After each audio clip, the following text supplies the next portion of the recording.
दोस्तों, मैं अर्चना एक एसिड सर्वाइवर लड़की जो 18 साल से इस तेजाब के दर्द को सह रही हूँ। उसी के साथ साथ 2 साल से डायलिसिस पे हूँ। इतनी सारी दवाइयाँ खाने के बाद मेरी दोनों किडनी डैमेज हो गई हैं और मैं 2 साल से डायलिसिस पे हूँ।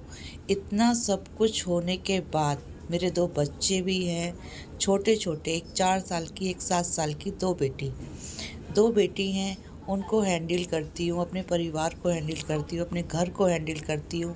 यहाँ तक कि सारा जो मैनेजमेंट है मेरी पूरी फैमिली का मेरे ही ऊपर है। तो जो अभी मैं हरियाणा से हूँ, फरीदाबाद से। जो हमारे देश में जो होता है बेटियों के साथ, बहुओं के साथ, औरतों के साथ, तो ये कहाँ तक सही है? जो अभी एक 15 साल की बच्ची के साथ हरियाणा के एक डॉक्टर ने रेप किया है और वहाँ पे नर्सिंग होते हुए भी उनके साथ नहीं थी। तो रेनू भाटिया मैम ने बिल्कुल सही बोला है। वो नर्सिंग कहाँ पे थी उस टाइम पे? वो नर्सिंग वहाँ पे क्यों नहीं थी जिनको होना चाहिए था?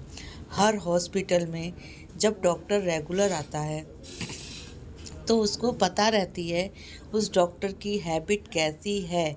नर्सिंग को पता रहती है कि डॉक्टर कैसा है, उसका बिहेवियर कैसा है, हर नर्सिंग को पता होती है।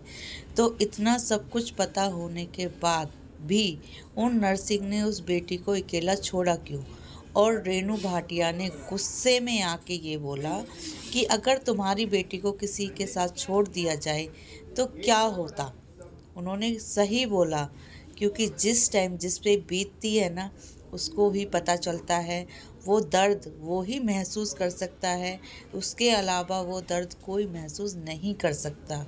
वो एक फ़ीमेल हैं रेनू भाटिया मैम, और एक महिला अध्यक्ष भी हैं। वो इस चीज़ से हर रोज़ जूझती हैं, हज़ारों केसेस आते हैं उनके पास। तो वो इस चीज़ को भली भांति समझ सकती हैं कि उस बेटी पे, उस लड़की पे क्या गुजरी होगी जब उसके साथ ये सब किया गया। उन्होंने कहीं भी कुछ भी ऐसा गलत नहीं कहा उन नर्सिंग को।